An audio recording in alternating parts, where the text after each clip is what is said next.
to start? Would you like to say something? Would you like to start? I'm just here to... Thank you very much. The 8,362nd meeting of the Security Council is called to order.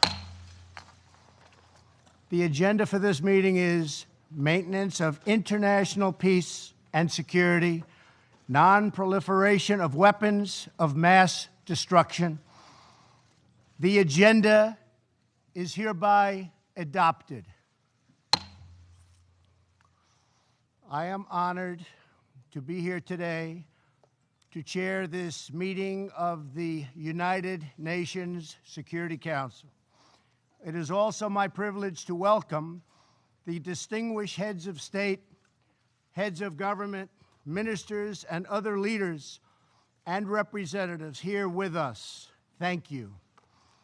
I also wish to warmly welcome Secretary General Antonio Guterres for joining us. Thank you very much, Mr. Secretary General. The Security Council will now consider item 2 of the agenda. I will make a statement in my capacity as President of the United States of America.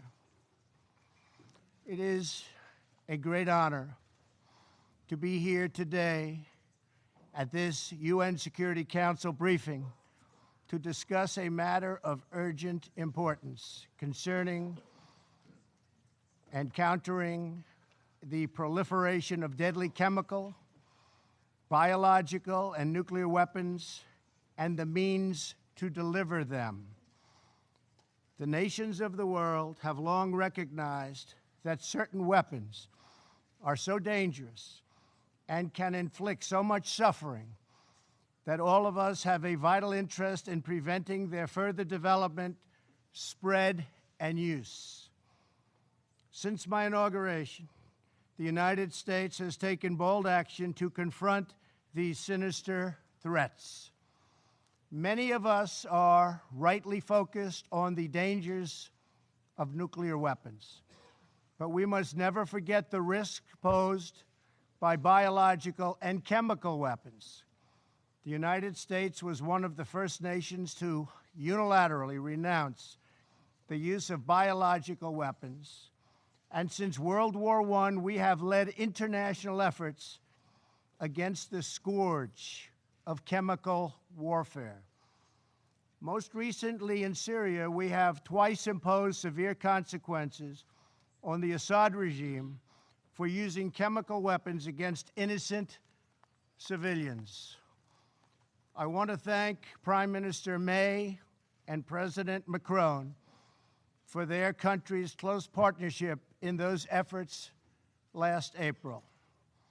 The Syrian regime's butchery is enabled by Russia and Iran. The Iranian regime exports violence, terror, and turmoil. It illicitly procures sensitive items to advance its ballistic missile program and proliferates these missiles all across the Middle East.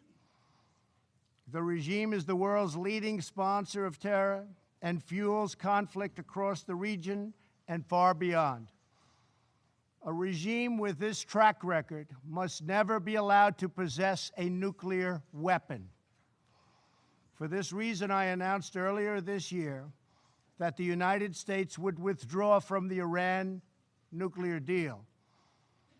This horrible one-sided deal allowed Iran to continue its path towards a bomb and gave the regime a cash lifeline when they needed it the most. They were in big, big trouble. They needed cash. We gave it to them. In the years since the deal was signed, Iran's aggression only increased. The regime used new funds from the deal to support terrorism, build nuclear-capable missiles, and foment chaos. Following America's withdrawal, the United States began reimposing nuclear-related sanctions on Iran. All U.S. nuclear-related sanctions will be in full force by early November. They will be in full force. After that, the United States will pursue additional sanctions, tougher than ever before, to counter the entire range of Iran's malign conduct. Any individual or entity who fails to comply with these sanctions will face severe consequences. I ask all members of the Security Council to work with the United States to ensure the Iranian regime changes its behavior and never acquires a nuclear bomb.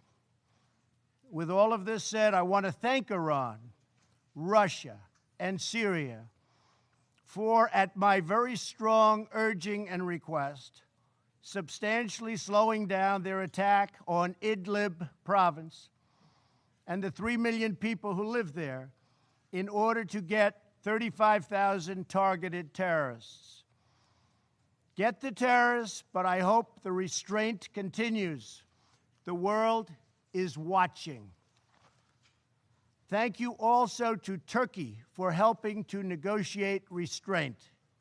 Anything the USA can do to help resolve this problem in order to save perhaps even hundreds of thousands of lives, maybe more, we are willing and able. We are available to help. In my remarks yesterday to the United Nations General Assembly, I laid out my administration's commitment to building a more just and peaceful future. Regrettably, we found that China has been attempting to interfere in our upcoming 2018 election, coming up in November, against my administration.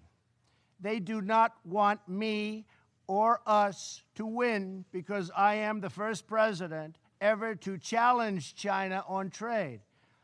And we are winning on trade. We are winning at every level.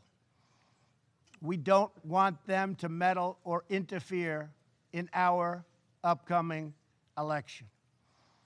As I also mentioned yesterday, we have seen the results of historic efforts to open new pathways to peace on the North Korean Peninsula, and that's something we are extremely proud of.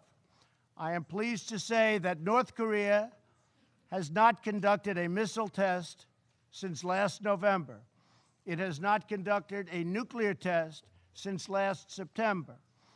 And the hostages have been returned to us, and very importantly, the remains of American heroes are now returning home.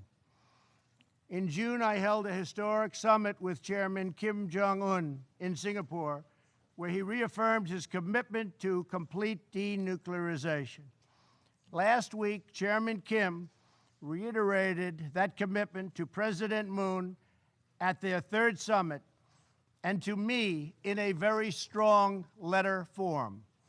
I think we will make a deal.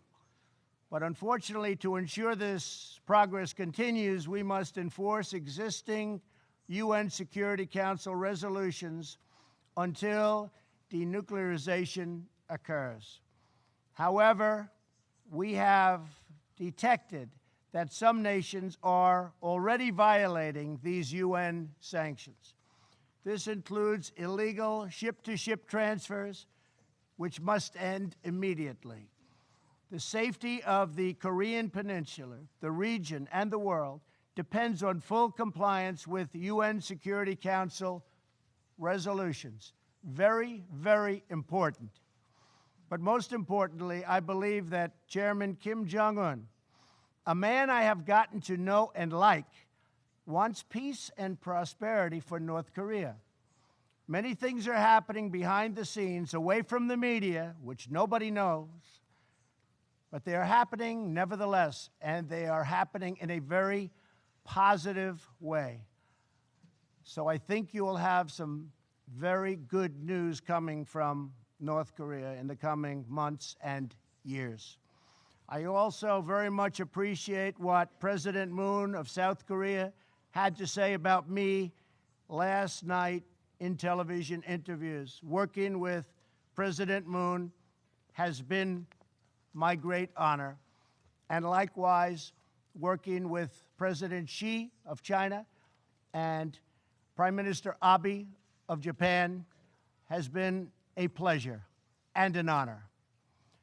Each of us follows in the footsteps of countless world leaders, diplomats, and public servants who came here to the United Nations with the same noble goal: to build a future worthy of the patriots, true patriots, who sacrificed their lives for our nation and for our future.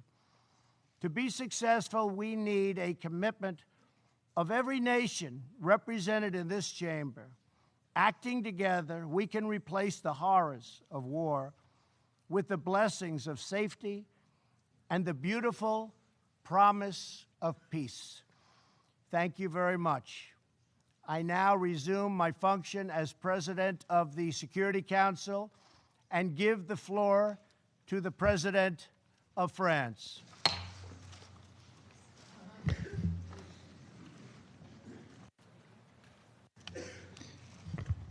Merci, Monsieur le Président. Cher Donald, mes chers collègues, Monsieur le Secrétaire général, Mesdames, Messieurs les ministres, chers amis, je voudrais tout d'abord remercier la présidence américaine du Conseil de sécurité de nous avoir réunis aujourd'hui pour traiter de l'importante menace à la paix et à la sécurité internationale que constitue en effet la prolifération des armes de destruction massive et de leurs vecteurs. Et remercier le secrétaire général pour sa présence à cet échange. La première question sur ce sujet qui me vient à l'esprit en contemplant, si nous nous parlons franchement, nos divisions de l'année écoulée sur des sujets aussi importants que le nucléaire iranien ou l'usage d'armes chimiques par le régime syrien, et tout simplement, que voulons-nous, nous, États membres du Conseil de sécurité, encore faire ensemble ? Le régime de non-prolifération, qui organise la maîtrise des armements atomiques pour limiter le risque de guerre nucléaire, ou qu'il impose l'interdiction absolue de certaines armes pour que nos populations soient à jamais protégées de l'horreur de la guerre des gaz ou des armes bactériologiques, est une construction relativement récente, arrivée à maturité dans les années 1990. Et c'est le fruit des drames du XXe siècle, de la ferme détermination de nos prédécesseurs, de leur vision du bien de l'humanité et de leur esprit de responsabilité. Et cet édifice repose sur des concessions mutuelles, des interdépendances, une confiance réciproque que nous avons bâtie à cette occasion. En un mot, sur une approche multilatérale de la sécurité. Notre responsabilité, je le crois profondément aujourd'hui, ce que nous devons à ceux qui nous ont précédés comme aux populations dont nous avons la charge, c'est de préserver et de renforcer ce régime à un moment où il est profondément mis à l'épreuve. Les États membres du Conseil doivent être exemplaires à cet égard et, à mes yeux, sur ce sujet sans doute encore plus qu'un autre, être unis. Unis, nous l'avons été de façon remarquable sur la question de la Corée du Nord, la dernière fois en décembre 2017 avec la résolution 2397. La gestion de cette crise, le président des États-Unis d'Amérique vient de le rappeler, connaît aujourd'hui une nouvelle étape, grâce à son initiative de dialoguer directement avec le président du Parti du Travail de Corée. Et la France salue et soutient ces efforts, ainsi que ceux menés par la Corée du Sud que vous avez rappelés. À aucun moment, le Conseil de sécurité ne doit perdre de vue que la Corée du Nord continue de représenter une menace nucléaire et balistique pour la région et pour le monde. La France attend du régime de Pyongyang des gestes concrets, démontrant sa volonté réelle de s'engager dans un processus de démantèlement de son programme nucléaire et balistique de façon complète, vérifiable et irréversible. Dans l'attente de ces gestes, le dialogue doit s'accompagner d'une application rigoureuse des sanctions décidées par ce Conseil. Et là, nous fûmes unis. Unis, nous l'étions sur la question de l'Iran avec la résolution 2231. Mais c'était en 2015. Depuis, les trajectoires des États signataires du plan d'action global conjoint, dit le JCPOA, ont divergé. Pourtant, je le redis ici, nous conservons tous autour de cette table, j'en suis convaincu, le même objectif: empêcher l'Iran de se doter de l'arme nucléaire et garantir par un strict contrôle international la finalité pacifique de son programme. Le JCPOA est imparfait, mais il est un pas déterminant dans cette direction. Alors qu'une grave crise de confiance a été ouverte par la réimposition de sanctions extraterritoriales américaines, Téhéran continue de respecter ses obligations nucléaires. Cette situation doit être confortée par un respect de toutes les dispositions du JCPOA et de la résolution qu'il endosse, et qui vaut pour tous les membres des Nations Unies, et pas seulement pour la France, l'Allemagne et le Royaume-Uni. Nous devons aussi aller plus loin que le cadre actuel. Et je l'ai déjà dit ici même il y a un an. C'est pourquoi je partage les finalités qui ont été rappelées par le président des États-Unis d'Amérique, même si nous pouvons diverger sur la méthode quant au JCPOA. Je considère pour ma part que nous devons bâtir ensemble une stratégie de long terme pour la gestion de cette crise qui ne peut se réduire à une politique de sanctions et de containment. Les bases d'une nouvelle négociation doivent être posées sur, d'une part, l'encadrement du nucléaire iranien au-delà de 2025-2030, complément indispensable à ce qui avait été obtenu en 2015, sur la question de l'augmentation par l'Iran de la portée et de la précision de son arsenal de missiles, et donc l'encadrement de son activité balistique, et enfin, troisièmement, sur la stabilité régionale. Ce sont l'ensemble de ces sujets qui peuvent constituer une action utile de la communauté internationale pour réduire les risques de la région et réussir à obtenir la finalité que nous poursuivons tous, que jamais l'Iran ne se dote de l'arme nucléaire. Unis, nous l'étions sur l'élimination des armes chimiques syriennes, avec la résolution 2118. Mais c'était en 2013. Depuis, les menaces pour la crédibilité de la norme d'interdiction se sont accumulées. La réapparition des armes chimiques lors des offensives du régime syrien, alors que Damas avait adhéré à la convention d'interdiction et déclaré son programme, n'a pas rencontré la détermination nécessaire de ce Conseil. Daesh a, lui, utilisé ses armes en Syrie et en Irak. En février 2017, en Malaisie, un membre de la famille dirigeante nord-coréenne a été assassiné à l'aide d'un agent neurotoxique puissant, le VX. Et cette année, c'est sur le territoire du Royaume-Uni, et donc de l'Union européenne, qu'un autre agent neurotoxique a été employé, tuant une personne et en blessant 4 autres. La France rappelle ici qu'elle partage l'analyse britannique, selon laquelle il n'y a pas d'autre explication plausible que celle de la responsabilité de la Russie, et appelle cette dernière à prendre toutes les mesures nécessaires pour faire cesser cette menace. La France a lancé, le 23 janvier 2018, un partenariat international contre l'impunité de l'utilisation d'armes chimiques, que tous les États sont invités à rejoindre. Elle a dû agir également, et je veux ici remercier le président Trump et la première ministre May, en lien donc avec les États-Unis et le Royaume-Uni, contre les capacités chimiques syriennes. Elle œuvre au renforcement de l'organisation pour l'interdiction des armes chimiques par la mise en place d'un nouveau mécanisme d'enquête et d'attribution, qui est indispensable. Monsieur le Président, la France travaillera inlassablement à l'unité de ce Conseil sur les questions de non-prolifération. Nous devons rester unis, car ces dernières années, à chaque fois que nous avons brisé l'Union, c'est aux dépens de nos principes et de notre efficacité collective. C'est une condition de notre légitimité en tant que membre permanent et non permanent. Nous devons l'être aussi parce que la dissémination des technologies porte en germe de nouvelles menaces à la paix qui nous concernent directement. Le développement de missiles intercontinentaux par la Corée du Nord doit nous interroger. Jusqu'à présent, seuls quelques États disposaient de ces puissants armements, ce qui leur imposait une responsabilité particulière. À l'avenir, si un contrôle suffisant n'est pas assuré par tous, et si la Corée du Nord prolifère, combien de pays en disposeront? Au Moyen-Orient, l'assistance balistique apportée au Hezbollah et aux Houthis constitue un développement nouveau et préoccupant.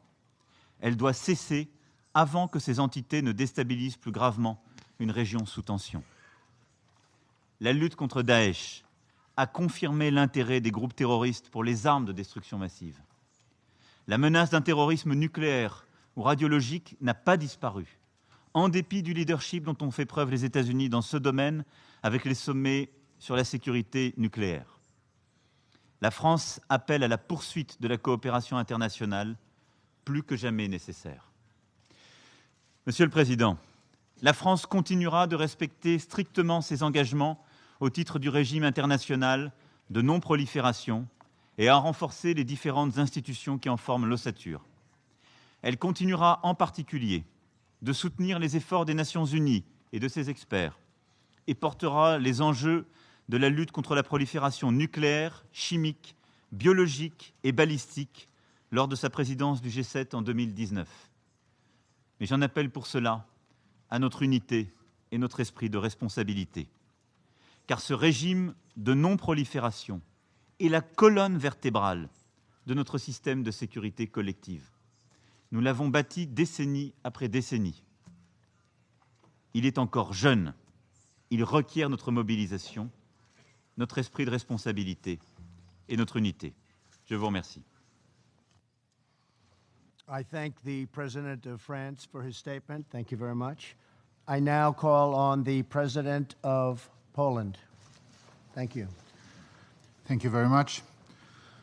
Distinguished Mr. President, distinguished Mr. Secretary General, Excellencies, Heads of the States, Prime Ministers, Ministers, ladies and gentlemen, the current security situation is not encouraging. Tensions at the global and regional level threaten the existing international order, including non-proliferation and arms control regimes. In fact, we have been witnessing their progressive decomposition. They have been regularly challenged by non-state actors, but what is of even more concern, they are also being undermined by individual states.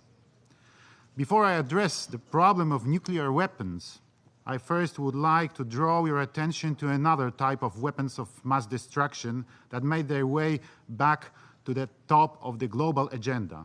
I'm referring to the chemical weapons. Let me be clear. Every use of a chemical weapon is a crime. It does not matter whether it's used on a mass scale by undemocratic regimes against their own people to secure their power, or it's used in a state terrorist manner against individuals abroad on whom a certain state wants to take revenge. And if it is a crime, it means that the principal obligation of the international community is defined by the rule-based order. Criminals must be brought to justice. No single act of use of the chemical weapon can be left unanswered, since it undermines not only the basic sense of justice, but also leads to the erosion of the non-proliferation and disarmament regimes, and in consequence threatens the security of all of us. Brutal attacks, directed mostly against civilians, all have the same aim: to intimidate the international community. The community of the UN cannot accept such methods. Our inaction will only encourage perpetrators. I hope that the finalization of the new EU sanction mechanism, completed in the framework of the Organization for the Prohibition of Chemical Weapons, will allow us to exercise appropriate pressure on current and future perpetrators, as well as deter them from these unacceptable actions. We all hoped to have chemical weapons effectively banned by the Chemical Weapons Convention. We must stand firmly behind our own rules and norms, which are the pillars of the international order. In this context, let me mention that, as in the previous years, Poland will introduce in the United Nations General Assembly a draft resolution on the implementation of the Chemical Weapons Convention. It is of great importance to preserve the integrity of this regime. Therefore, we call on all member states to ensure a strong clear and united message of support of the whole international community for the integrity of the Chemical Weapons Convention and the efforts of the Organization for the Prohibition of the Chemical Weapons. The second issue I would like to highlight is the proliferation of nuclear weapons. Permit me to make 3 points regarding this matter. Firstly, we all know that nuclear weapons cannot be brought on the free market. Therefore, every act of proliferation of these weapons is a failure of both the international community and the rule-based world order. And we must remember that it always involves not only the state that develops nuclear capacity, but also those who provide it with means to achieve it, namely technology, materials, and resources. It's of utmost importance for every agreement that aims at controlling nuclear programs to guarantee that they are used solely for peaceful purposes. We have an obligation to evaluate those agreements against the purposes and to act accordingly. We should not turn our heads back from those who act against the Non-Proliferation Treaty by providing means to develop nuclear weapon capacity or assist in other ways in developing it. Good and effective export controls mechanism should be upheld by all countries involved in nuclear, chemical, and biological trade for peaceful purposes in order to maintain the appropriate control level of dual-use goods and to make non-proliferation effort more effective. In this regard, we welcome the International Atomic Energy Agency's effort to strictly monitor and verify Iran's commitments. Let me also use this opportunity to commend the vital role the agency plays in the non-proliferation area. The agency's system of safeguards is a fundamental component of the nuclear non-proliferation regime and plays an indispensable role in the implementation of the NPT. Secondly, I would like to welcome the prospect of the process of denuclearization of the Korean Peninsula. We have seen some encouraging developments, such as the inter-Korean summits and the meeting of Kim Jong-un with the President Donald Trump. These led to the stopping of the missile and nuclear tests. And I would like to stress, Mr. President, that this is in tremendous measure your and President Moon's great achievement and merit. So thank you very much. However, the decisive steps are yet to be made. The lasting peace will not be achieved without the denuclearization of the North Korea in a complete, verifiable, and irreversible manner. Until then, the international community must remain united in maintaining real and consistent pressure on the North Korea, including by upholding UN sanctions regime. Thirdly, for the credibility of international community, it's vital to stand firmly behind duties and obligations we took in our shoulders. In that context, let me sadly reflect on the concerning developments of security situation in our region, Central and Eastern Europe. Only in the last few years, we have witnessed a clear breach of the Budapest Memorandum that guaranteed territorial integrity of Ukraine in exchange of its peaceful and voluntary denuclearization. We have also heard about the use of nuclear weapons to end conventional conflicts. Equally alarming was the deployment of a dual-capable means of delivery close to our borders. All these actions have significantly contributed to the deterioration of the security environment.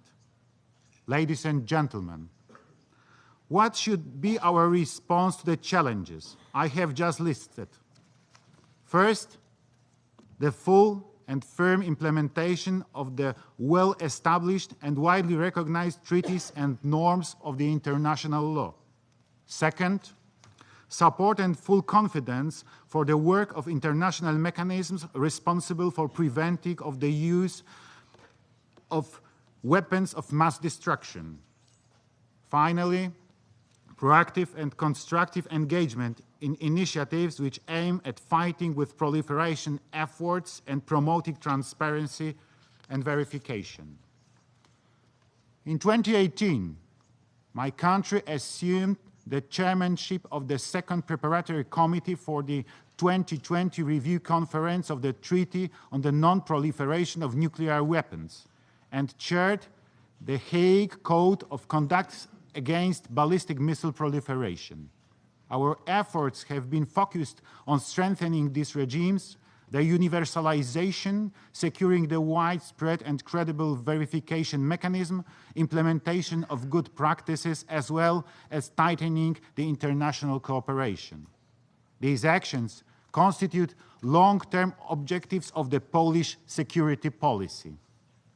In conclusion, let me stress once again that non-proliferation is a collective effort to uphold the security architecture which we have built for decades and to prevent the nightmares recurring uses of weapons of mass destruction. We need full commitment of all of us, without any exception, to observe all norms and obligations in this field. Thank you very much. Thank you very much, Mr. President. And I now give the floor to the President of Equatorial Guinea. Please. Thank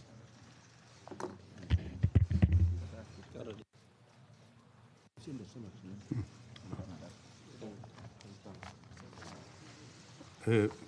Gracias, señor presidente, excelencias, señoras y señores. Es para mí un placer y un honor dirigirme por primera vez a este foro en nombre y representación de la República de Guinea Ecuatorial. Agradecemos a los Estados Unidos de América por haber convocado este debate abierto y felicitamos Su Excelencia la labor en la presidencia del Consejo.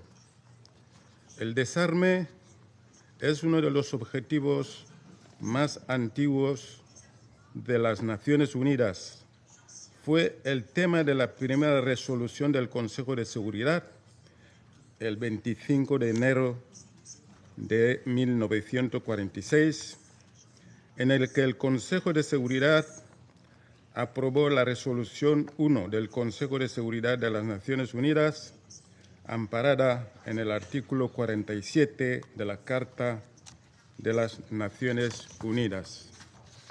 Han pasado 72 años desde la adopción de dicha resolución por el Consejo de Seguridad y al día de hoy el mundo sigue sumido en una carrera armamentística que conlleva a muchos estados a que se sientan obligados a dotarse de todo tipo de armas para su defensa, y en concreto de armas de destrucción masiva. Además, dichos arsenales nucleares no solo agravan las tensiones entre estados y perjudican los esfuerzos de la paz, sino que amenazan a la existencia misma de la humanidad.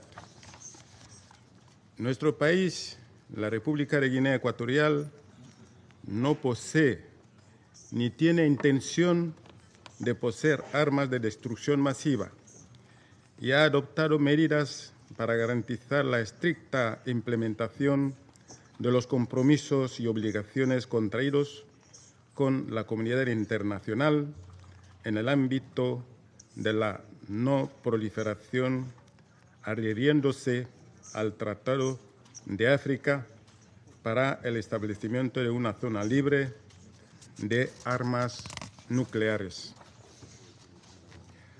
La promoción del desarme nuclear debe ser una prioridad para la agenda de la comunidad internacional. Dentro de 2 años se celebrará medio siglo de la entrada en vigor del Tratado de no proliferación de armas nucleares y que entró en vigor en 1970, instrumento internacional que posibilitó prevenir la proliferación de armas nucleares entre los países que no las poseen hasta esa fecha, pero que no tuvo el mismo éxito respecto a la eliminación de parte de los estados nucleares armados de los arsenales nucleares mantenidos por ellos, porque siempre ha existido una feroz resistencia del cumplimiento por parte de los estados nuclearmente armados en lo que se refiere a la implementación de sus compromisos de desarme nuclear. Los gastos de las potencias nucleares para mantener ese arsenal y, en algunos casos, modernizarlo, superarán el presupuesto del conjunto de los países de la Unión Africana y de algunas otras regiones. Señor presidente, la proliferación de las armas de destrucción masiva constituye una amenaza para la paz y la seguridad internacionales y compromete al Consejo de Seguridad en su rol de trabajar para evitar la difusión de la producción de tales armas. Para contrarrestar la proliferación y el uso de las armas de destrucción masiva, es fundamental la implementación y el cumplimiento de los tratados internacionales para la no proliferación. La resolución 1540 de 2004 del Consejo de Seguridad, el apoyo a la iniciativa de seguridad contra la proliferación, el apoyo a la iniciativa global para combatir el terrorismo nuclear, la proliferación de cualquier ensayo de armas nucleares, la compartición de informaciones entre los Estados y las organizaciones internacionales, así como aplicar sistemas de control conjunto, de verificación, inspección y supervisión de las armas y plantas de investigación de este tipo de armas por la Oficina de las Naciones Unidas para el Desarme, en colaboración con la Organización Internacional de Energía Atómica, lo que también debe incluir su seguridad y destrucción. Además, se debe impulsar las negociaciones con los estados portadores de armas nucleares para lograr que rechacen de forma efectiva la opción por las armas nucleares, a la vez que se garantiza su seguridad y se reconoce el derecho de todas las partes al uso pacífico de la energía nuclear. Señor presidente, la República de Guinea Ecuatorial está muy preocupada porque las Naciones Unidas muestra un escenario paradójico, lo que la ONU declara y lo que realmente cada país realiza en el ámbito de su soberanía es una puesta en escena llena de falsedades, engaños, hipocresía e insolidaridad. Hace escasamente 2 días dedicamos una cumbre extraordinaria para ensalzar el pensamiento del líder surafricano Nelson Mandela, donde todos apoyamos rechazar todo tipo de confrontación y rencores, aceptando que con su legado se podía lograr un mundo de paz, seguridad, desarrollo y bienestar para todos.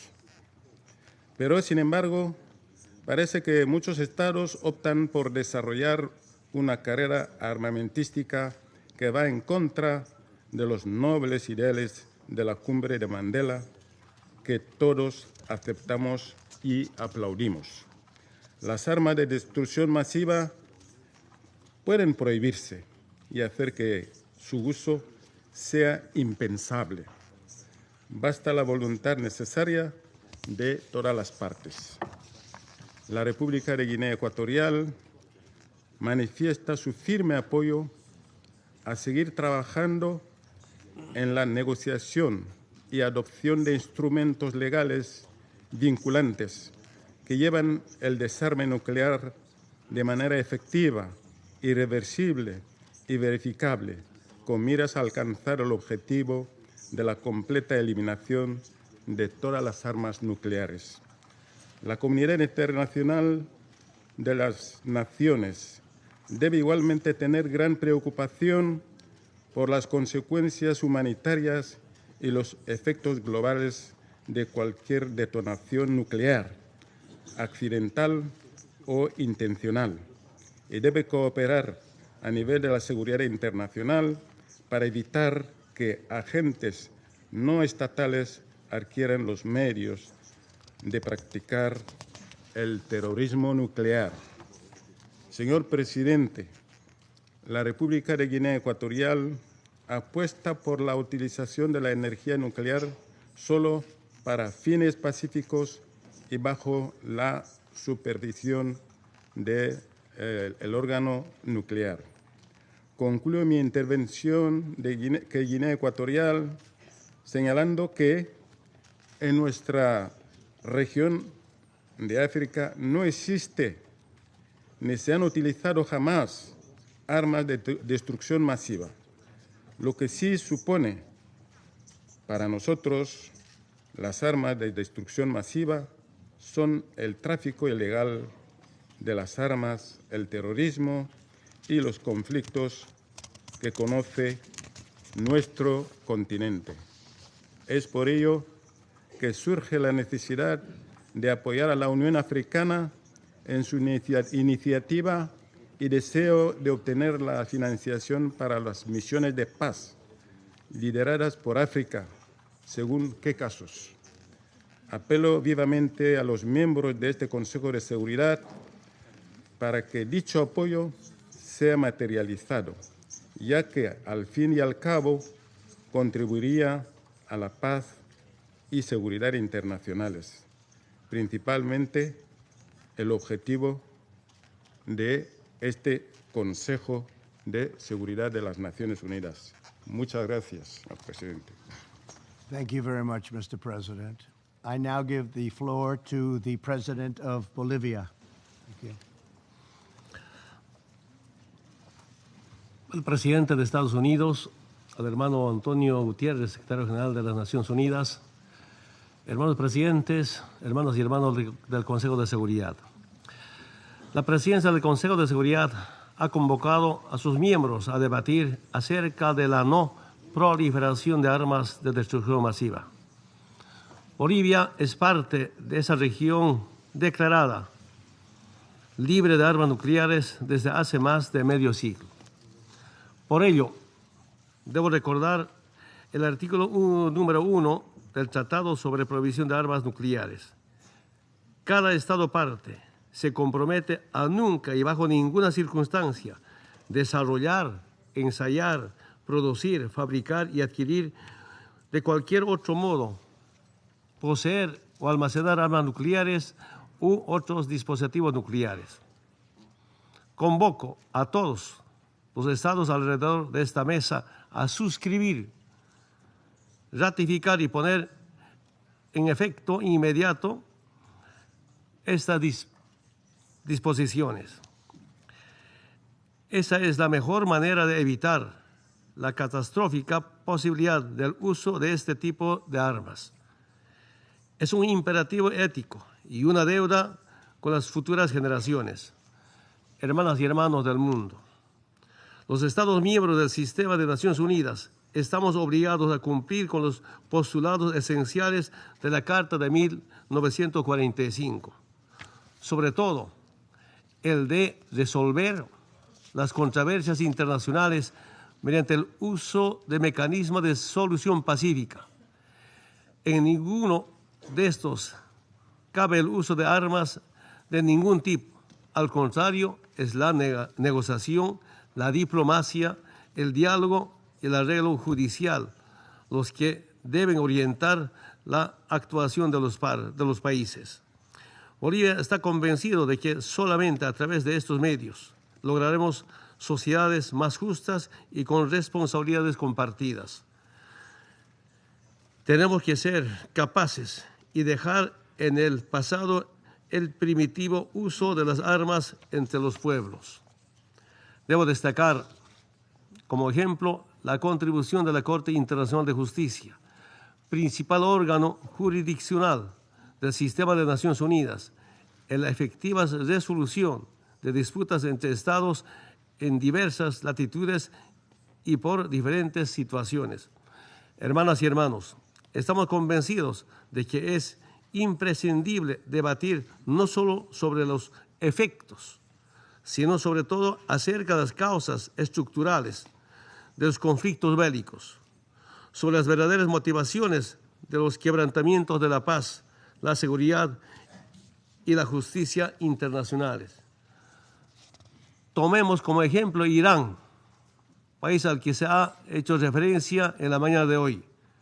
En 1953, Estados Unidos financió, organizó y ejecutó un golpe de Estado en contra de un gobierno democráticamente electo, que en ejercicio de su soberanía nacionalizó su petróleo de manos de una empresa anglo-estadounidense. Después, por varias décadas, apoyaron un gobierno autoritario que permitía que las ganancias del petróleo beneficien a empresas transnacionales. Esa situación se vivió hasta la Revolución de 1979. Ahora que Irán ha retomado el control de sus recursos, es nuevamente víctima del asedio estadounidense. Bolivia rechaza categóricamente las acciones unilaterales impuestas por el gobierno de Estados Unidos en contra de Irán. Asimismo, condena el hecho de que Estados Unidos se haya retirado del Plan de Acción Integral Conjunto, utilizando excusas para continuar con su política de injerencia e intervención en los asuntos internos de ese hermano país. Hermanas y hermanos del Consejo de Seguridad, nos referimos a la región de Oriente Medio,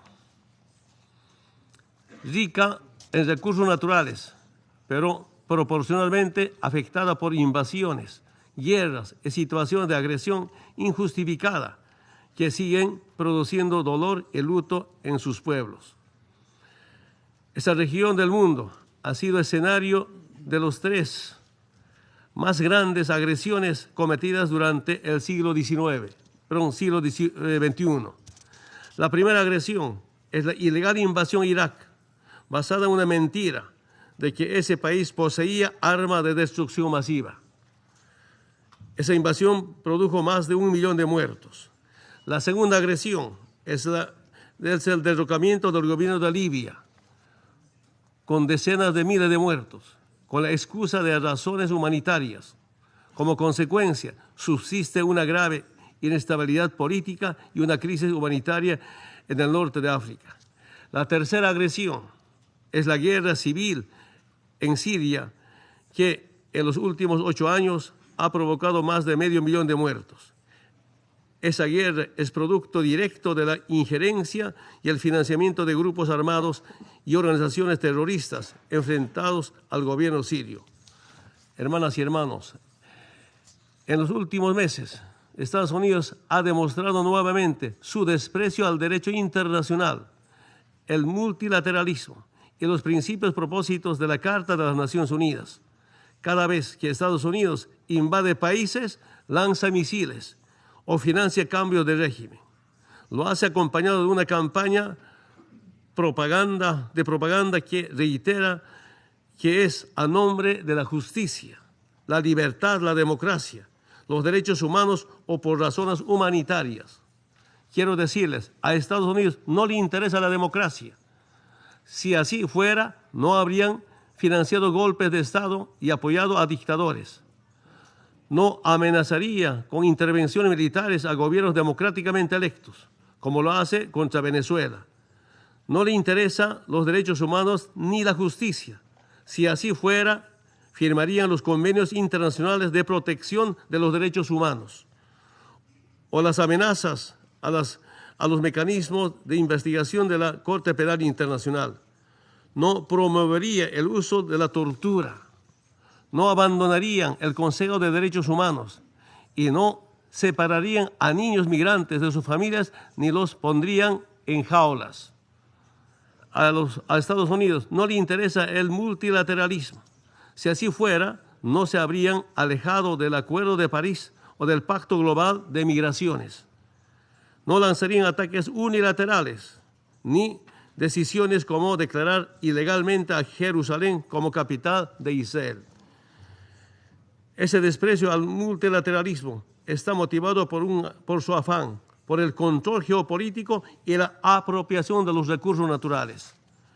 Hermanas y hermanos, por encima de estas situaciones, saludamos a los países Francia, Alemania, Reino Unido, China, Rusia, que se mantienen firmes en la defensa del acuerdo nuclear firmado con Irán, a los países que no abandonaron el Acuerdo de París, a los países que defienden los principios de igualdad soberana de los estados, de no injerencia en asuntos internos, de respeto al derecho internacional y de respeto a los compromisos asumidos y de defensa del multilateralismo. La responsabilidad de nuestra generación es entregar un mundo más justo y más seguro a las siguientes generaciones. Eso solamente se conseguirá si es que trabajamos juntos para consolidar un mundo multipolar, con reglas comunes, para respetar y defendiendo todas sus amenazas a las Naciones Unidas. Muchas gracias. Thank you, Mr. President. I now give the floor to His Excellency from Peru.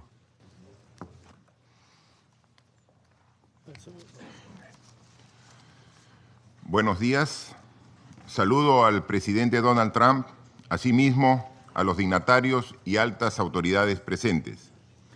El Perú saluda la convocatoria a esta reunión de alto nivel para centrar la atención del mundo y del Consejo de Seguridad en la necesidad de contrarrestar la proliferación de armas de destrucción masiva y sus sistemas vectores, hoy que conmemoramos el Día Internacional para la Eliminación Total de las Armas Nucleares.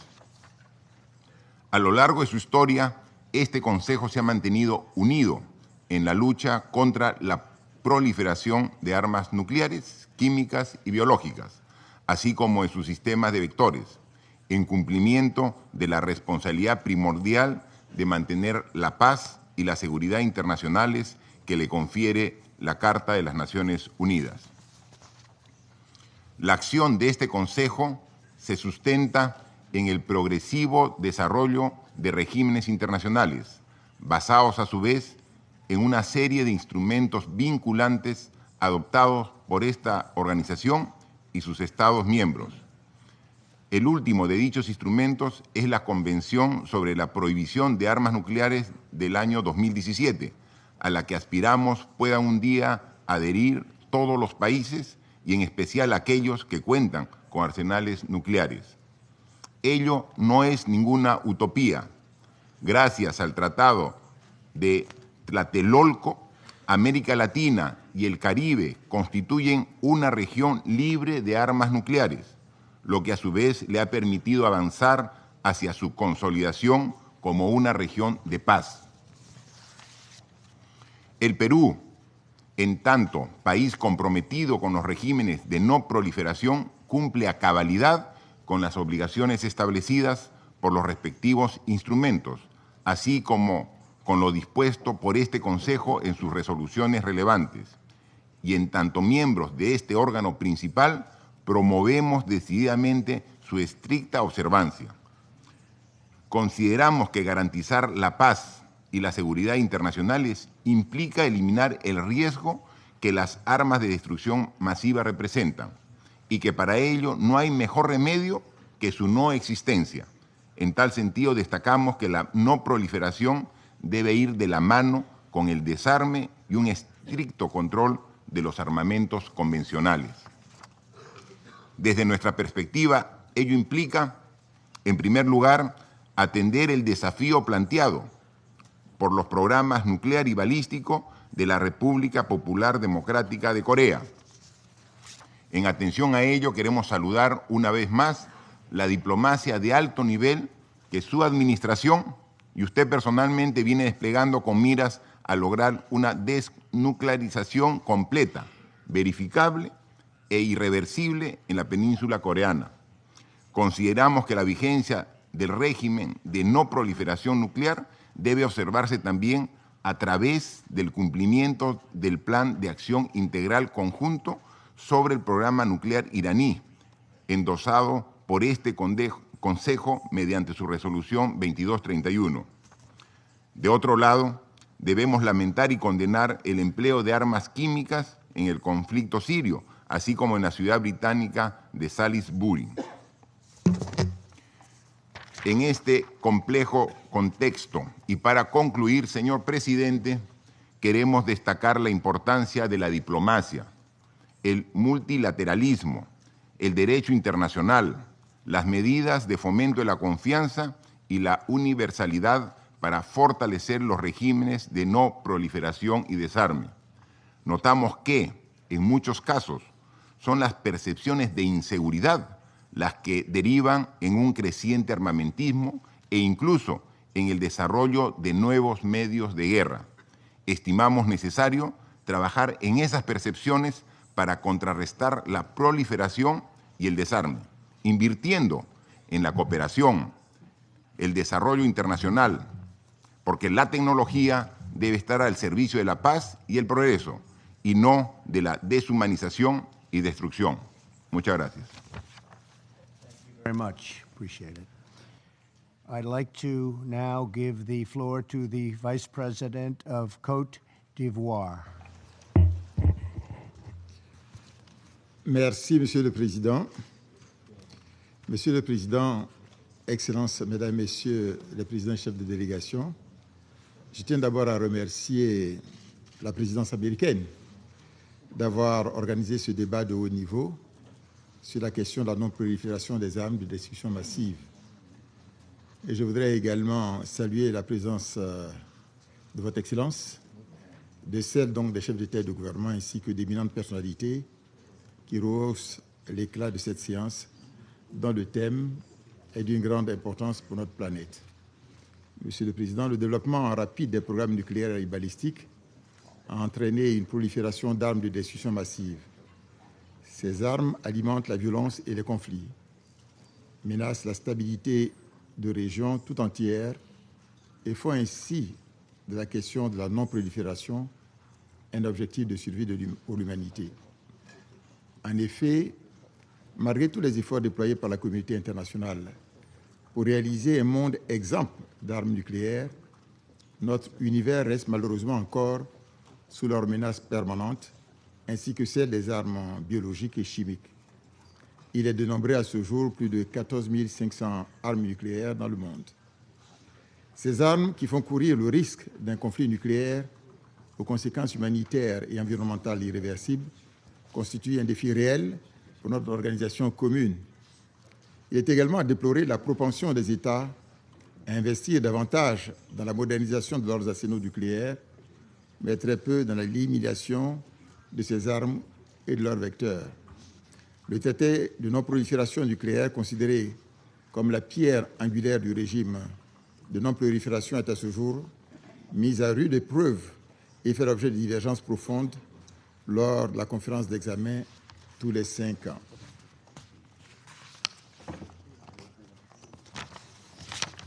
Le non-respect par certains États de leurs engagements en matière de désarmement et de non-prolifération constitue une atteinte grave à la sécurité et pourrait favoriser l'acquisition par les acteurs non étatiques des armes de destruction massive.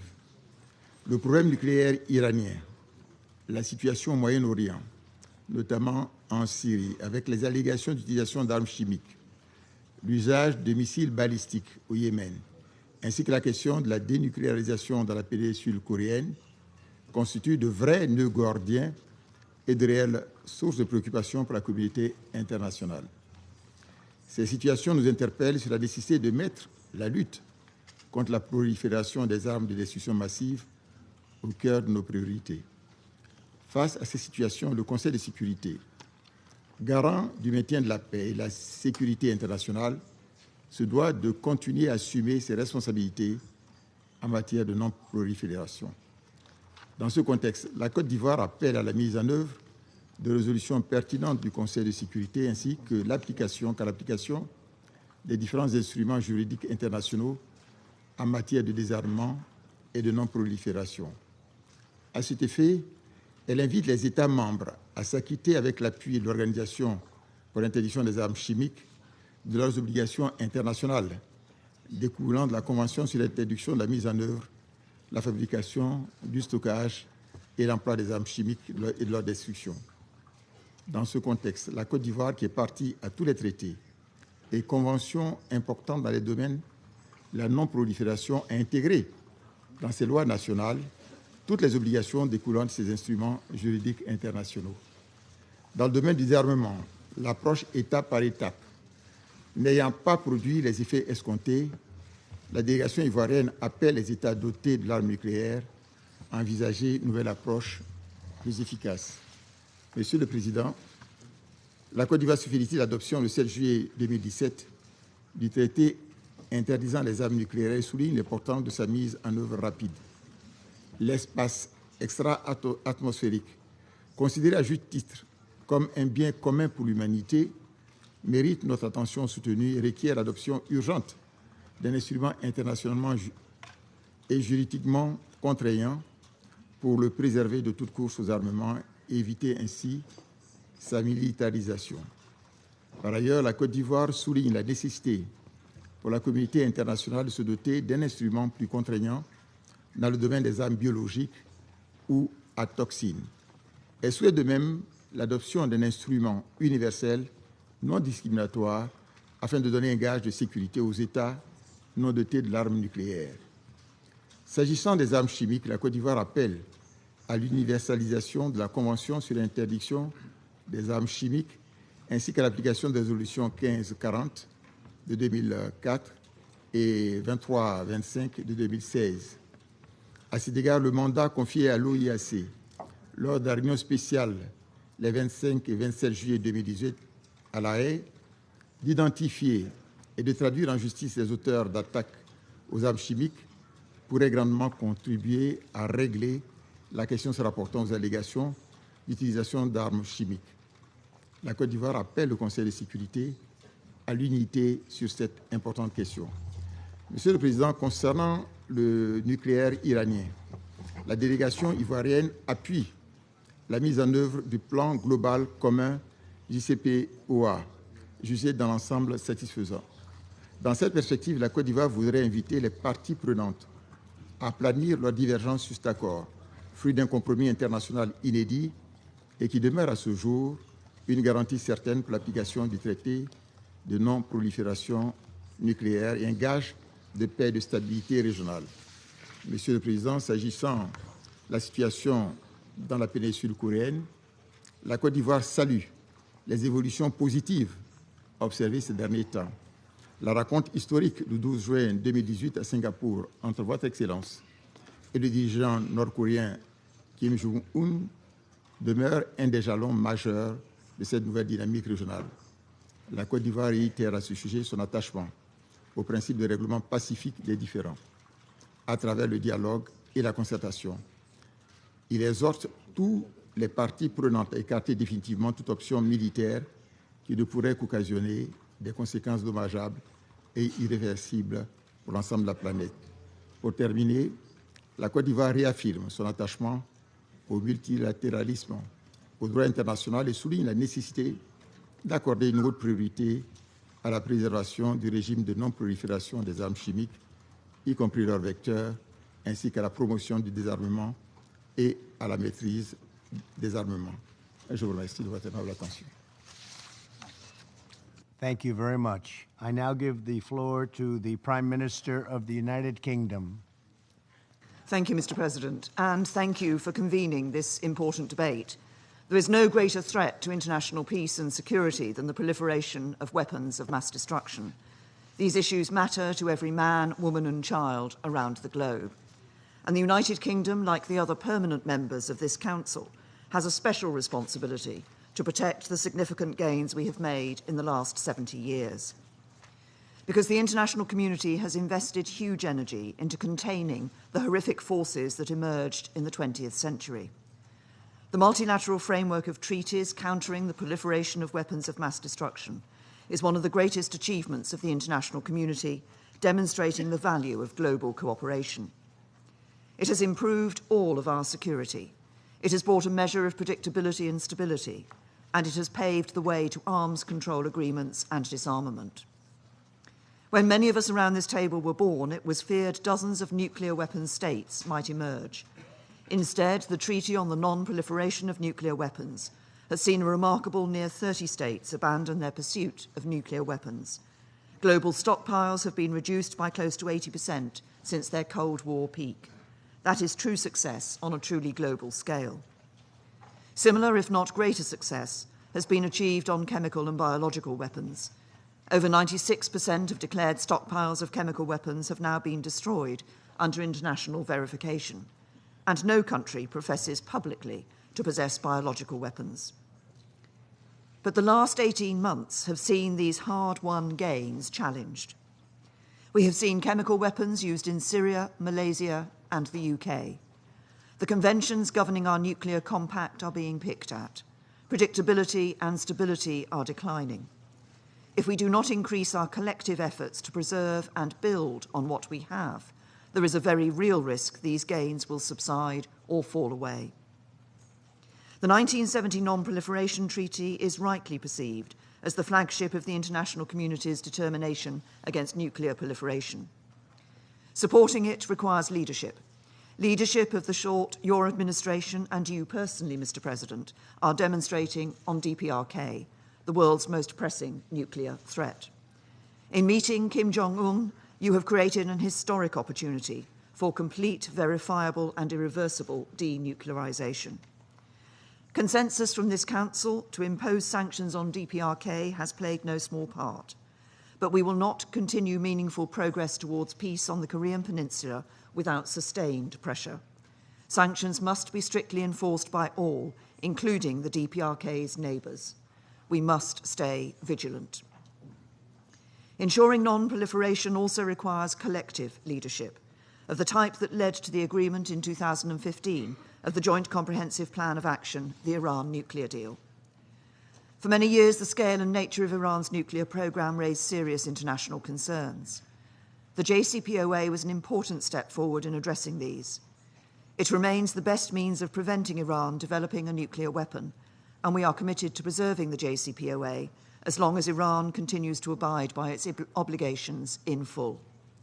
Iran must ensure they implement their obligations fully, and to monitor Iran's compliance, we strongly support the IAEA using inspections and other monitoring provisions of the JCPOA to their full. Other aspects of Iran's policies, in particular its destabilizing regional behavior and sustained efforts to enhance its ballistic missile capability, continue to cause serious concerns. The international community, and where appropriate the Security Council, need to be ready to address this. And Iran's proliferation of missile and sophisticated military technology to groups like Hezbollah in Lebanon, or, as the UN's panel of experts concluded, the Houthis in Yemen, is also not in compliance with Security Council resolutions. It risks a dangerous escalation, so we need to see further decisive action in this Council to tackle both the transit and proliferation of these technologies and increase the costs for those responsible. It is regrettable that Russia continues to prevent the Council from upholding its responsibility to stop this destabilizing activity.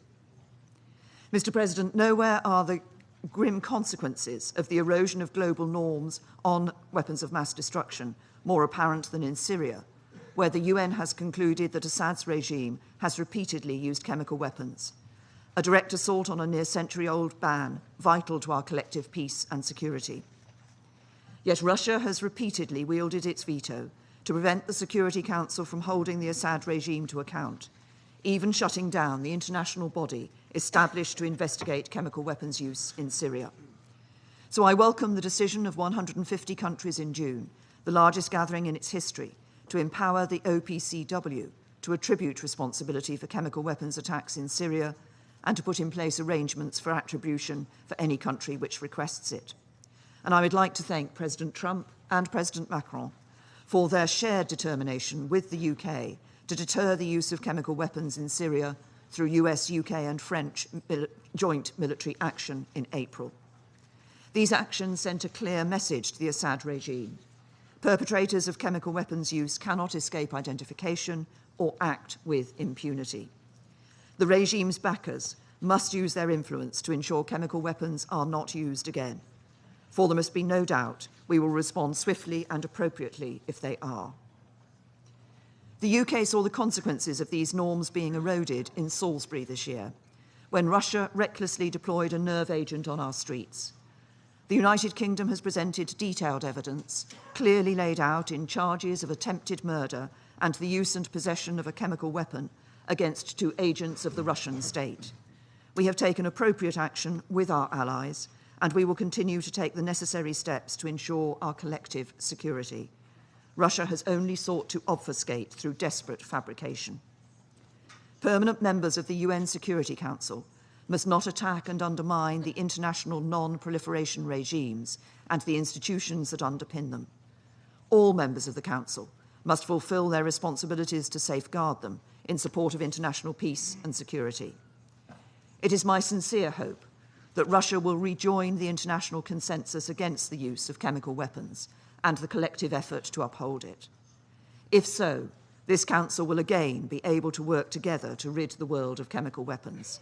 But if not, we should leave no one in any doubt of the international community's determination to uphold international non-proliferation regimes. Not all the challenges faced by the counter-proliferation framework come before this Council, but they are no less urgent. We need to strengthen the rules to keep pace with new technologies and more complex global supply chains. We must help every UN member to develop their capabilities and regulation and ensure they are able to make their contribution to this global effort. The quiet but essential role the United Nations plays must be at the heart of these efforts. So as UN members, we should invest the expertise and diplomatic resources necessary in the conventions.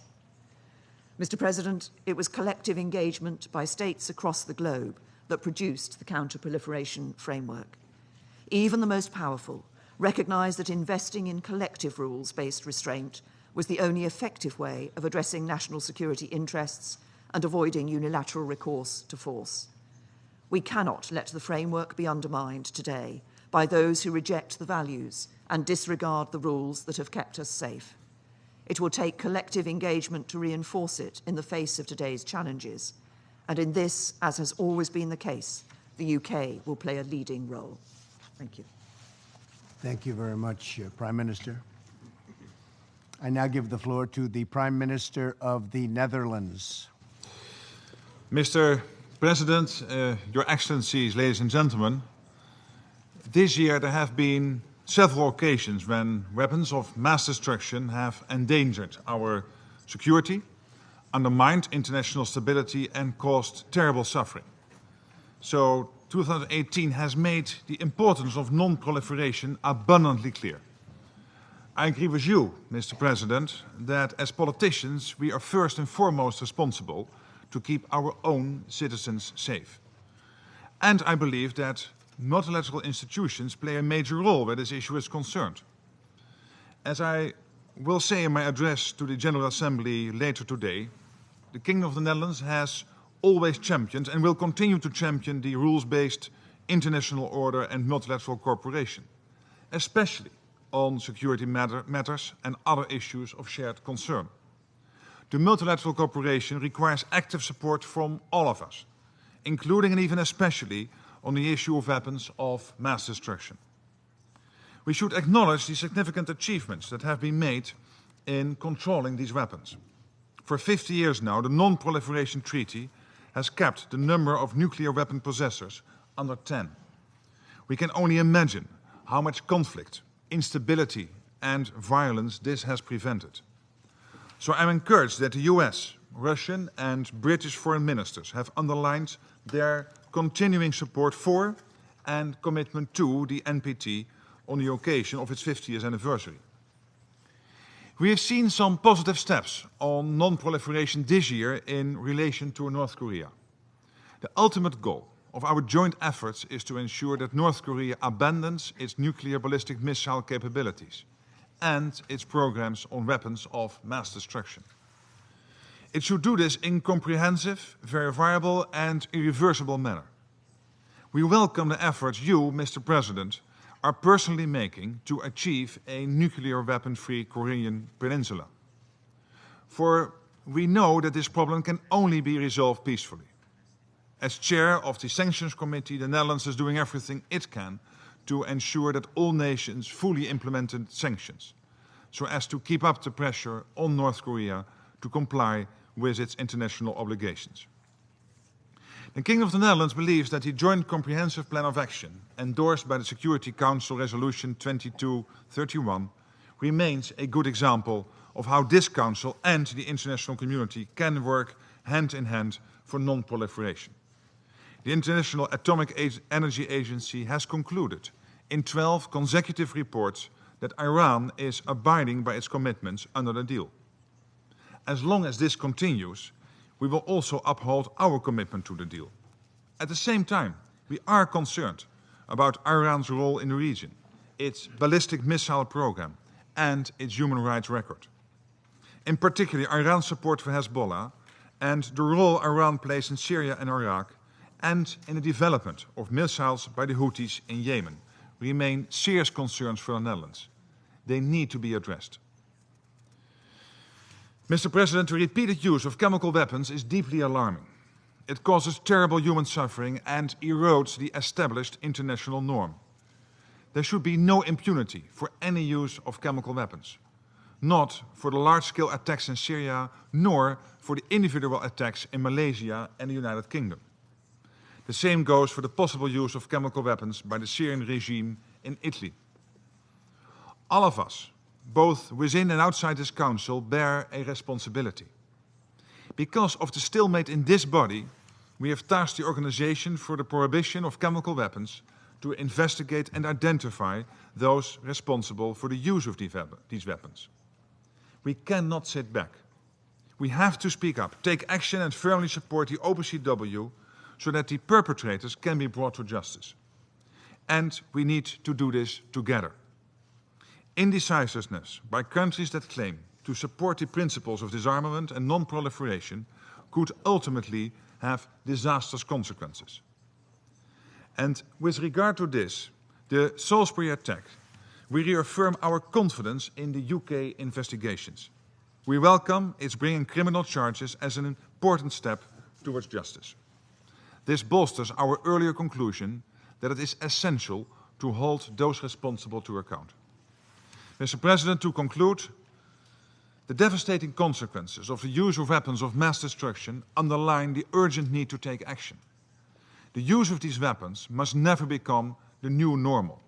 We must prevent impunity at all costs. A legal norm can only be effective if we collectively uphold it, together, as part of a multilateral effort. Thank you. I thank the Prime Minister for his statement. I now give the floor to the Deputy Prime Minister and Minister of Foreign Affairs of Kuwait. Thank you. بسم الله الرحمن الرحيم. فخامة الرئيس دونالد ترامب، أود بداية أن أعرب عن ارتياحنا وسعادتنا لرؤيتكم وأنتم تترأسون اليوم قمة لمجلس الأمن، مثمنين مبادرتكم بعقد هذه الجلسة المفتوحة والتي تؤكد على إعطائكم الأولوية القصوى لأحد أخطر المسائل التي تهدد السلم والأمن الدوليين والمتمثلة في أسلحة الدمار الشامل. إن المناقشة التي نجريها في هذه القاعة تأتي في ظل مرحلة دقيقة وظروف معقدة يمر بها عالمنا اليوم، ولا سيما منطقة الشرق الأوسط. فإلى جانب انتشار النزاعات والإرهاب تتزايد التهديدات باستخدام أسلحة الدمار الشامل. تلك التهديدات التي لم تعد افتراضية، بل شهدنا إطلاق الصواريخ البالستية وإجراء التجارب النووية واستخدام الأسلحة الكيميائية في أماكن عديدة في العالم مؤخرا. وأود هنا إعادة تأكيد موقف دولة الكويت المبدئي والثابت تجاه قضايا عدم الانتشار والمتمثلة في إدانة استخدام أسلحة الدمار الشامل في أي مكان وفي أي زمان ومن قبل أي طرف كان، باعتبار ذلك انتهاكا جسيما للقانون الدولي، مشددين على إرساء السلام والأمن والاستقرار في العالم لا يمكن أن يتحقق في ظل وجود هذا النوع من الأسلحة. لقد شهدنا في الآونة الأخيرة أهوال الهجمات بالأسلحة الكيميائية من جانب الدول والجهات الفاعلة من غير الدول في سوريا. تلك الهجمات التي جعلتنا ندرك أن خطر انتشار أسلحة الدمار الشامل لم ينحسر بالرغم من وجود المعاهدات والقرارات التي تجرم استخدام تلك الأسلحة. إننا نتابع بقلق كبير إمكانية وقوع مثل تلك الهجمات مجددا سواء في سوريا أو في أماكن أخرى من العالم، ونؤكد على أهمية التصدي لتلك الهجمات الكيميائية يأتي أولا من خلال إظهار وحدة مجلس الأمن في تعامله مع هذا الخطر المحدق، ومن ثم ضمان تفعيل القرارات الدولية ذات الصلة، وعلى رأسها قرار مجلس الأمن 1540 الصادر في عام 2004. فخامة الرئيس، تتعرض المملكة العربية السعودية إلى هجمات غير مسبوقة بالصواريخ البالستية تشنها ميليشيات الحوثي باتجاه أراضيها لتستهدف الأماكن المدنية والدينية. إن دولة الكويت تجدد إدانتها واستنكارها الشديدين لتلك الهجمات الصاروخية التي استهدفت المملكة العربية السعودية بشكل خاص والمنطقة بشكل عام، ونؤكد على ضرورة تحرك مجلس الأمن وتحمل مسؤولياته تجاه ما يهدد أمن المملكة العربية السعودية حفاظاً على السلم والأمن الدوليين. إن وفد بلادي على أتم الاستعداد للعمل معكم لاتخاذ المزيد من التدابير لوضع حد لتلك الهجمات التي تندرج دون أدنى شك ضمن مخاطر انتشار أسلحة الدمار الشامل. وفي خضم الأحداث التي تشهدها منطقة الشرق الأوسط، تواصل دولة الكويت التزامها بدعم كافة القرارات الأممية، ورحبت بصدور قرار مجلس الأمن 2231 الصادر في عام 2015. ففي الوقت الذي تستمر فيه الجمهورية الإسلامية الإيرانية بتنفيذ ما نص عليه ذلك القرار وصدور تقارير الوكالة الدولية للطاقة الذرية التي توثق تنفيذ إيران لالتزاماتها ذات الصلة بالمجال النووي، إلا أننا نلاحظ بقلق التقارير الأممية المستقلة التي تشير إلى استمرار إيران في دعم وتمويل الميليشيات والأحزاب المسلحة في الدول العربية، وخاصة تدخلاتها في الشأن اليمني.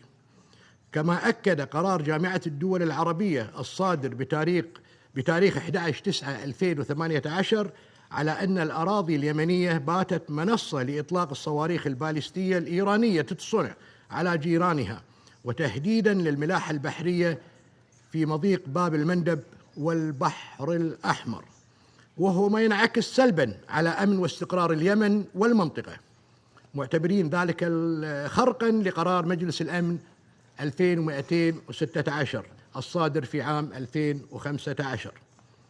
كما طالب القرار العربي إيران بالتوقف عن تلك الممارسات وعن كل ما يضر بأمن ومصالح دول المنطقة، والعمل على اتخاذ خطوات نحو بناء الثقة مع جيرانها في المنطقة، وصولاً إلى إرساء علاقات قائمة على حسن الجوار والتعاون والاحترام المتبادل وعدم التدخل في الشؤون الداخلية.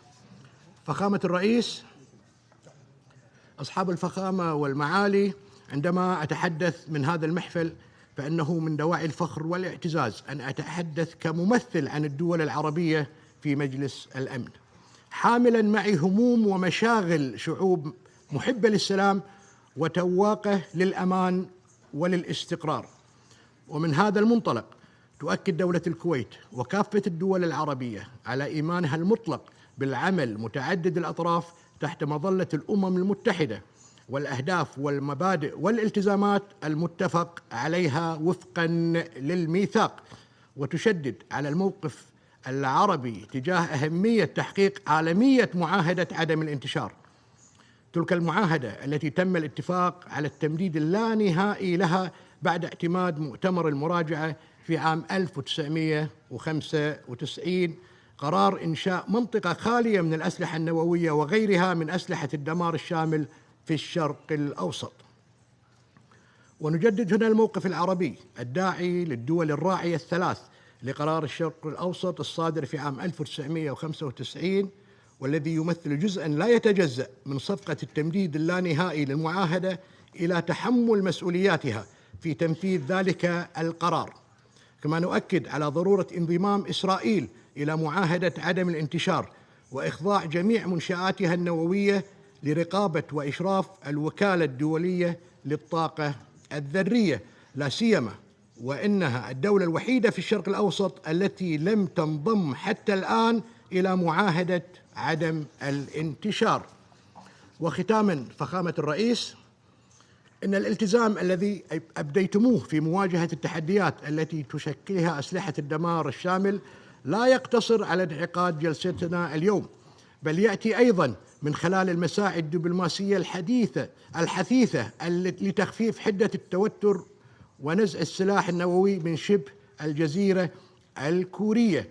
هذه الجهود التي قدتموها فخامة الرئيس جاءت في ظل تماسك ووحدة أعضاء مجلس الأمن لمواجهة البرامج والأنشطة غير المشروعة من قبل جمهورية كوريا الشعبية الديمقراطية.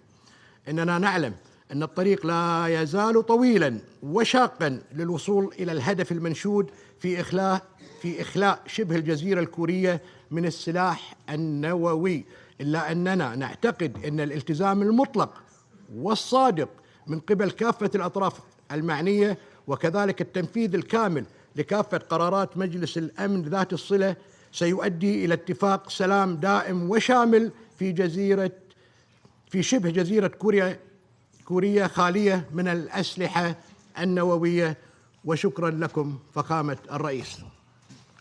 I thank the Minister for his statement. Thank you very much.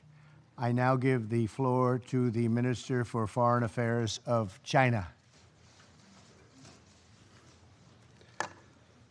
主席先生，维护国际和平与安全是联合国宪章赋予安理会的首要职责，是安理会全体成员的共同担当。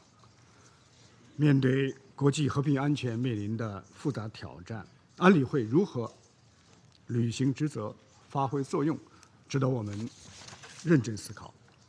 中方主张坚持宪章的授权，公正履职。安理会要恪守联合国宪章宗旨和原则，维护公认的国际法和国际关系基本准则，维护联合国在国际事务当中的权威和作用，维护各国的主权、独立和正当的利益，坚持政治解决的基本方向。安理会要站在鼓励政治解决的最前沿，努力以对话化解分歧，以协商解决争端，要有效运用斡旋、调解、维和、建设和平等手段，加强预防性外交，始终服务于政治解决的大目标。坚持加强团结，促进共识。安理会各成员要着眼维护国际和平与安全的责任和担当，强化团结协作意识，摒弃地缘政治考虑，确保安理会有效运作，维护广大会员国的共同利益。坚持统筹协调，形成合力。安理会应当同联合国大会、经社理事会、联合国秘书长和联合国发展系统协调合作，让政治、发展两个支柱互为支撑，让持久和平与可持续发展两大目标相辅相成。主席先生，大规模杀伤性武器及其运载攻击的扩散对国际和平与安全构成现实威胁，是国际社会面临的共同挑战。中方主张在3个方面加大努力：一要弘扬法治原则，巩固和完善国际防不扩散的体系；不扩散核武器条约、禁止生物武器条约、禁止化学武器条约、安理会第1540号等相关决议，共同构成了国际防扩散体系的法律基础。国际社会应当切实维护防扩散体系的普遍性、有效性和权威性，尤其是要防堵恐怖分子等非国家行为体获取大规模杀伤性武器材料和技术的风险。二要坚持多措并举，平衡推进防扩散公约的执行。每个国家都要信守承诺，承担自身防扩散的责任，履行国际义务。国际防扩散公约协议应当得到全面完整执行，不能搞双重标准，不能允许任何歧视性的安排和选择性的执行。三要推进国际合作，提升各国防扩散能力。各国政府承担着防扩散的首要责任，要支持各国依据本国国情制定防扩散政策，鼓励各国持续加强防扩散的执法能力建设，积极开展防扩散交流互鉴和防务合作，杜绝木桶效应，实现普遍安全。主席先生，伊朗核问题全面协议是来之不易的多边主义成果，有助于维护国际核不扩散体系和中东地区的和平稳定。当然，任何国际协议都不可能是完美无缺的，但这份协议经过了安理会一致的认可，过去3年来的情况也表明，协议的执行是行之有效的。中方鼓励伊朗继续履行已经做出的各项承诺，同时，各方与伊朗开展正常经贸合作的合法权利也应当得到尊重。中方呼吁各方从长远和大局出发，维护这个协议的严肃性、完整性和有效性。朝鲜半岛形势今年以来出现明显的缓和势头，中方对此表示欢迎。我们也为此付出了不懈的努力。中方支持朝美领导人在新加坡达成的重要共识，支持半岛北南双方全面改善关系。中方呼吁各方珍惜和把握当前的机遇，将政治承诺转化为实际行动，沿着实现半岛完全无核化和建立半岛和平机制的大方向继续努力，争取早日实现半岛的持久和平。主席先生，中国坚守对联合国宪章宗旨和原则的庄严承诺，坚决维护以联合国为核心的当代国际体系，认真履行自身承担的国际责任和义务。我们应当共同努力，坚持共建共享，共筑和平安全。最后，我要强调的是，中国历来坚持不干涉内政原则，这是中国的外交传统，也得到国际社会的普遍赞誉。我们过去、现在和将来都不会干涉任何国家的内政，我们也不接受任何对中国的无端的指责。我们呼吁其他国家也能恪守联合国宪章的宗旨，不得干涉别的国家的内政。谢谢。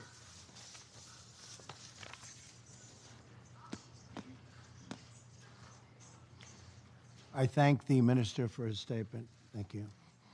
I now give the floor to the Minister for Foreign Affairs of the Russia Federation. Большое спасибо, уважаемый господин президент, уважаемые коллеги. В современном мире эффективная борьба с распространением оружия массового уничтожения приобретает особое значение для поддержания глобальной и региональной стабильности, для надежного обеспечения безопасности всех, без исключения государств. Конструктивное взаимодействие в этой сфере – важный элемент усилий по формированию позитивной международной повестки дня. Думаю, все согласны с тем, что резолюции Совета Безопасности, предполагающие конкретные меры воздействия в отношении нарушителей режимов нераспространения, должны строго соблюдаться. Краеугольным камнем остается базовая резолюция 1540, в которой содержатся обязательства государств-членов принимать конкретные меры в целях недопущения попадания оружия массового уничтожения и его компонентов в руки негосударственных субъектов. Особое значение имеют и принятые в ее развитии решения Совета Безопасности, предусматривающие санкции за передачу любых видов вооружений террористам. Факты таких передач есть, и их надо тщательно расследовать. Как и 50 лет назад, когда был открыт к подписанию договор о нераспространении ядерного оружия, наша страна остается приверженной достижению цели избавления мира от ядерной угрозы. При этом необходим безусловный учет всех факторов, влияющих на стратегическую стабильность, а в процессе переговоров должны принимать участие все страны, обладающие военно-ядерным потенциалом.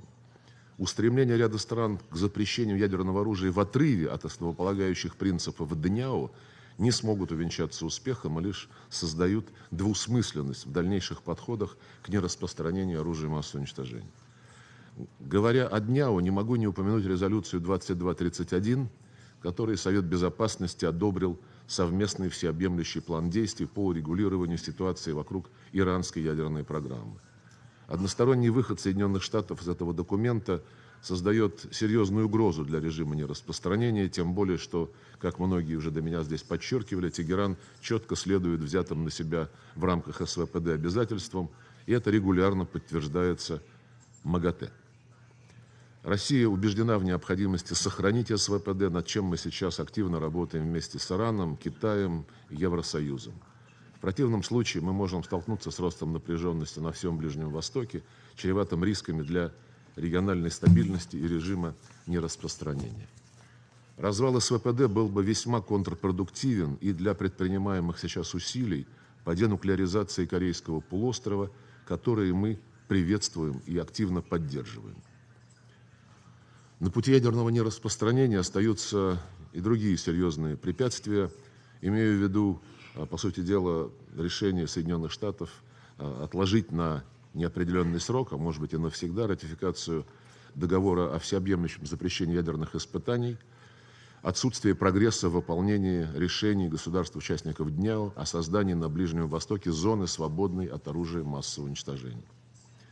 Тревожная ситуация сложилась и в вопросах химического разоружения, прежде всего в связи с действиями ряда западных государств, которые выдвигают против сирийских властей все новые и новые бездоказательные обвинения в использовании запрещенных отравляющих веществ.